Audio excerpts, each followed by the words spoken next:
Today on Food for Thought, I've got 3 easy and delicious ways to preserve your fruits and vegetables. First, I'm making a basic pickled fennel recipe that's adaptable to practically any vegetable. Then, I'm onto my burnt apricot, yellow peach, and orange peel jam, which doubles as the base for a fruity pork chop glaze.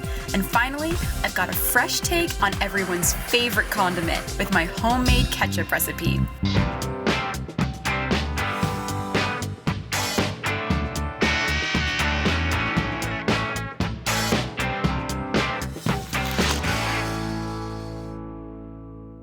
Home canning has always been a great way to preserve what's left of a large amount of food, and preserving has made a comeback recently.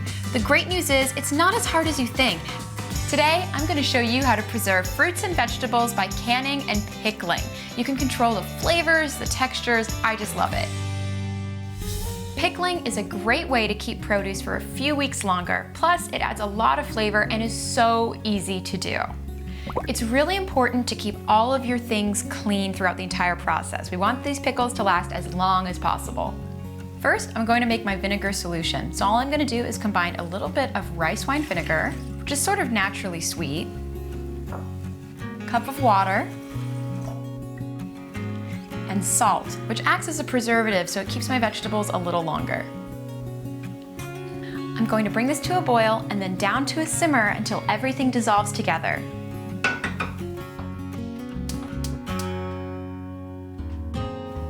Onto my vegetables, and this mixture can be used with practically any of them. I'm just using one of my go-tos today, fennel. I love it on top of sandwiches. It's super fresh and just is fantastic with all these flavors. So to get it ready, I'm going to chop off the top of the fronds, and then using my mandolin, I'm going to slice it really thinly. However, if you want, you can use your knife too. It's no problem.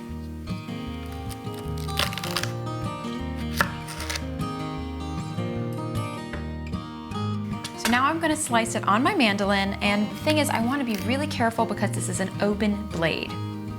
The fennel is a denser vegetable, so I want to slice this very thinly. Well, these look great.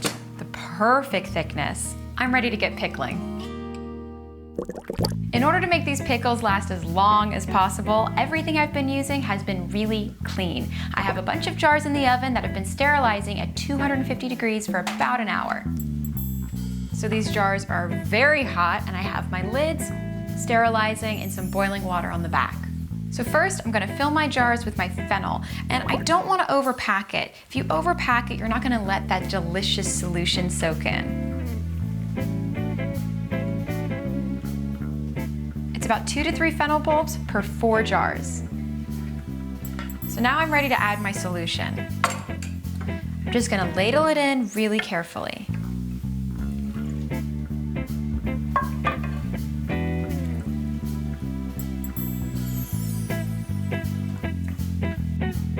I love using rice wine vinegar because it has a little bit of sweetness, so it goes great with the salt and the spices. Now I'm going to add my spices, and this is where all the flavor to the pickles comes from. You can have a lot of fun and play around with different combinations. Today, I have fennel seeds, coriander, star anise, dried chili, and black peppercorns. First in, my fennel seeds. And these are all very big flavors, so a little goes a long way. Next, I'm going to add my coriander. And then some black peppercorns. Next, I'm going to add my star anise, and I'm just going to break these up in my hands. It's about half to each jar. And finally, I'm going to use my chili, and I'm breaking these in half. It's half a chili pod per jar. And it just adds a little bit of heat. All I need now are my sterilized lids, and those have been boiling in the back.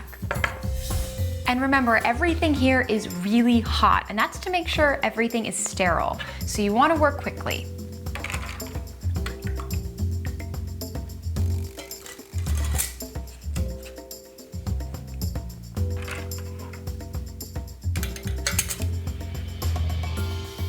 Before I let these cool to room temperature, I'm going to tip them upside down just to make sure all of the ingredients mix together.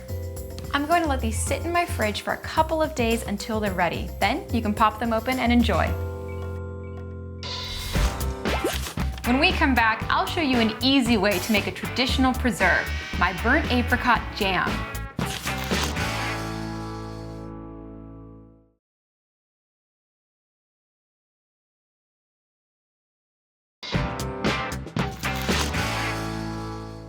Today, it's all about preserves and making them as easy as possible. The most important thing to know about canning is not to be intimidated. With some precise measurements and a little bit of practice and patience, you can save a ton of fruit. Today, I'm making my burnt apricot, orange peel, and yellow peach jam. It is so delicious and a really great combination of flavors, and it's pretty simple to put together. So starting with my fruit, I'm going to peel the skin off my peaches. They're pretty fuzzy, so I don't need that in my jam. I love using apricots and peaches in my jams because they're so seasonal. When it's the middle of winter and I just want to bite into one, this jam does the trick. Now, I'm gonna move on to my apricots. I'm just gonna slice these in half and get rid of the pits. I don't need to peel these. And then I'm slicing my apricots into just eighths. And the reason why I'm keeping it pretty large is because I really like to taste the fruit in my jam. I don't want it to sort of dissolve away. I want there to still be a little bit of texture.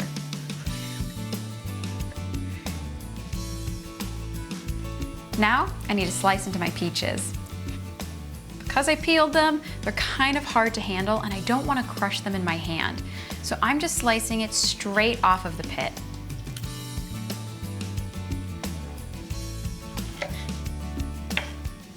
All right, all my fruit is sliced up. So now I'm gonna cover it with some sugar and lemon to start the preserving process.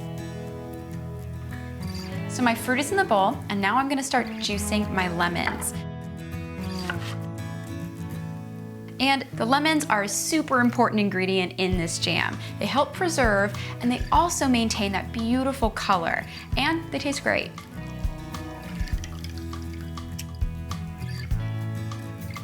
So the lemon juice goes right on top of my fruit. And this combination works for any kind of fruit you want to jam. Next, I'm adding my sugar, and sugar is the main preserver in this recipe. And it looks like a lot, but you're not gonna be eating that much jam. And then I mix it all together to make sure it's really thoroughly blended. And I'm gonna let this sit for about an hour, and you will be amazed by how much juice comes out. Our sugar, like salt, causes our fruit to give out its juices, and we need those juices to make our jam. This looks great. I'm gonna let it rest for an hour so it really gives out all of those juices. Then I'm gonna get started on my jam. My fruit has given off amazing juice. Just look at this, it's absolutely beautiful.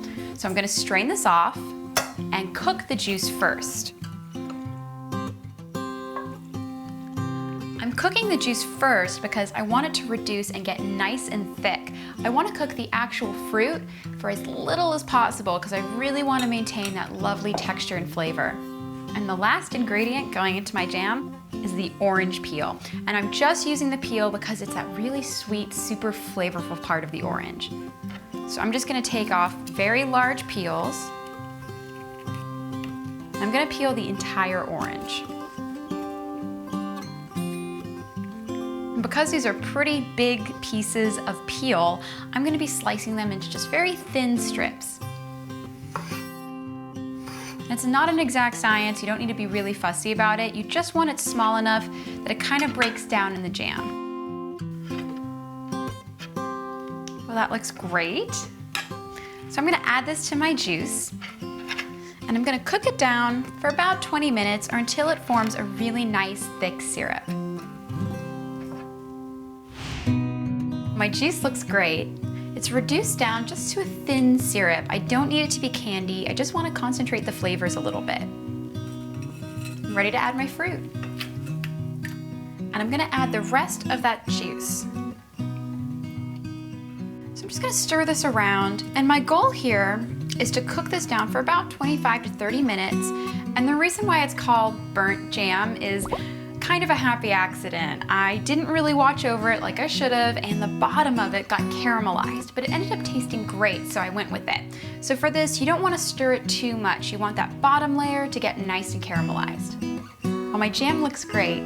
I love that you can still see all the chunks of fruit in it, and it smells amazing. All I have left to do is to put it in its jars, and I have my sterilized jars in the oven, and I have my lid sterilizing in boiling water. Everything needs to stay super hot.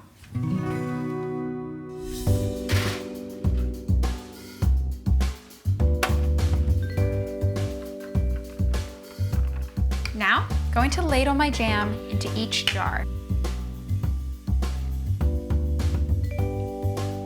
And everything I'm working with is really hot. The jars have been in an oven at 250 degrees for about an hour and have stayed there to stay over 170 degrees. 170 degrees is where bacteria die, so this is how you can make sure everything is safe. And now for the lids.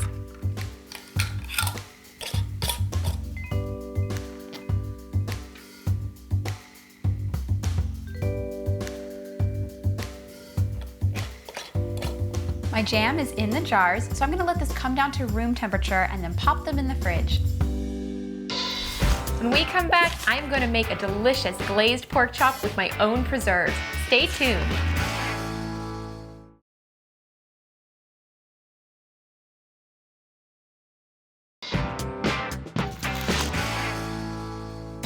I spent some time making my own jam, and it's not just for toast. I like to use it in recipes all the time. And pork and fruit are such a natural combination, so that's what I'm doing today, a glazed pork chop. This delicious dinner could not be simpler. There are only 3 ingredients. I have my pork chop, I have some of my apricot jam from a previous batch, and then leeks. To prep my leeks, I need to first wash them out, and that's because leeks grow in very sandy soil, so you can get a lot of sand in there, so you need to make sure it's clean. To get started, I'm going to slice it in half from top to bottom. And you can see it's so sandy, so we need to make sure that's all rinsed out. So in they go, and I'm just gonna fan them out in the water. And just kind of shake it out, rub the leaves a little bit, and you can see all that extra dirt falling right out. Well, this looks nice and clean, and you can see just by looking at the water that that was very necessary. They do have a lot of sand in them, but it's totally worth it because of their really delicious, delicate, kind of oniony flavor. Next, I'm going to chop up my leeks into 1/4-inch halves. And that's good. My leeks are all sliced up, so now I have to season my pork chops. And I like to keep it really simple. Just a little bit of salt and pepper.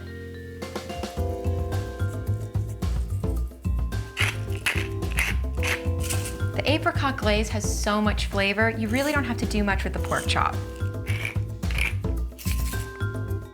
Well, these look ready to cook.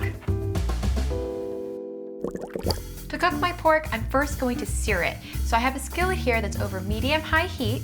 I'm just gonna add a little bit of oil to make sure the pork doesn't stick.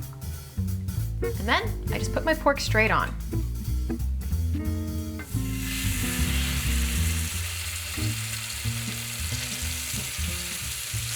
And to sear it, I'm just looking for color. I'm not expecting it to be cooked all the way through. I'm gonna do that later. You can see that it's cooked almost halfway up on the sides, which means it's a good time to flip. I'm gonna let this brown on the other side and then rest the pork chops. Well, these look perfect. I'm gonna pull them off and let them rest while I cook my leeks.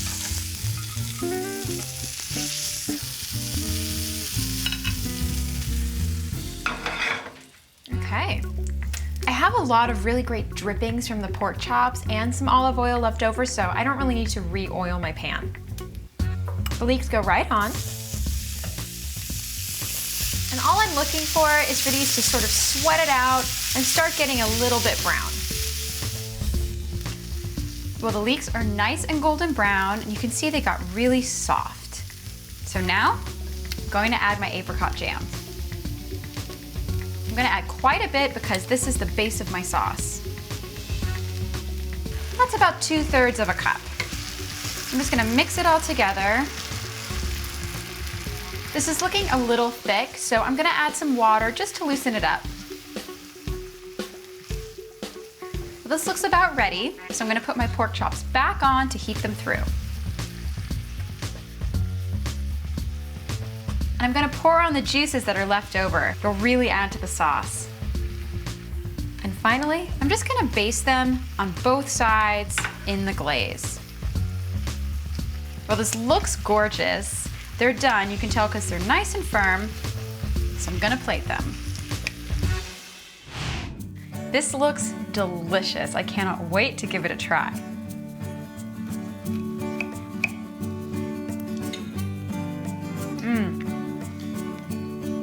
That is delicious.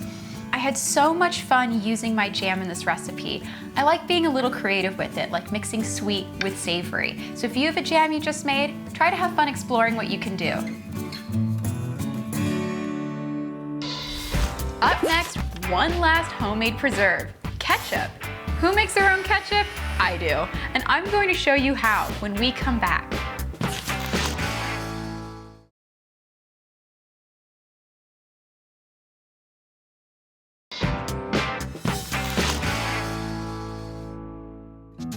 We've covered all the basics of preserving, and I'm going to show you one last recipe in a jar, ketchup. Ketchup isn't what we think of when we think of a preserve, but all of the acid in the tomatoes and the vinegar really makes the sauce last a long time. And how often do you see homemade ketchup? It tastes so fresh and delicious and is a great gift to bring to a barbecue. Let's get started. The first two ingredients take the longest to cook, so I'm starting with those. I have onions and peppers, and I'm gonna let those soften for about 25 minutes. I'm gonna oil my pan, just a little bit of oil so nothing sticks. And then my onions go right in. And you can see everything's really roughly chopped. That's because I'm blending it later. And now my peppers. Next, I'm adding some garlic. Always add garlic on top of other ingredients because it can burn super easily. Next, I have bay leaves, and these are really aromatic and delicious. I'm just twisting them once to kind of open up their flavors. And then I'm adding fresh ginger. This adds a little bit of spice and a big kick. This smells amazing already, but I'm gonna let it sweat down for at least another 5 to 10 minutes before I add my spices. Well, this looks delicious. I'm gonna add all of my spices, and there are quite a few, but all you have to do is pop them in, so there's very little effort attached. First up is nutmeg. And with a lot of these, a little goes a long way. And then a little bit of allspice. Cayenne pepper for just a little bit of heat. Next, I'm gonna add a little bit of smoked paprika, which does have a smoky flavor. Some cumin, which I love the flavor. It's so kind of meaty, it's delicious. And then coriander. And a big hefty pinch of black pepper. Going to mix this all together just to make sure all of the spices get a little bit toasted. And for a little sweetness, I'm adding brown sugar. In addition to the tomatoes, the red wine vinegar is what gives this sauce its acidity. It also is what gives it that sweet and sour tang that I love in ketchup. Lastly, I'm adding my tomatoes, the base of my ketchup. And these are just diced tomatoes in their own juices. I'm gonna let this simmer for about 30 more minutes, and then I'll adjust the seasoning. This smells amazing. So before I get blending, I'm gonna pull out the bay leaves. And you can do this in a regular blender, but I have an immersion blender, so it makes it a lot easier and a lot less cleanup. I'm going to puree this really thoroughly. I don't want any chunks in my ketchup.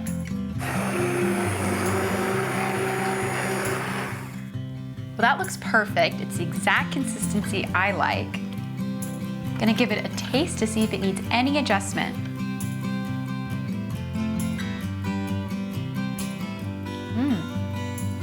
That is really good. You can taste the fresh ginger, and the cayenne pepper gives it a little bit of heat. I really, really like it. I'm gonna give it a little bit of salt just to make it a little more savory. And maybe just a touch of lemon juice. Lemon juice gives it a really fresh acidity. Let's give it a taste.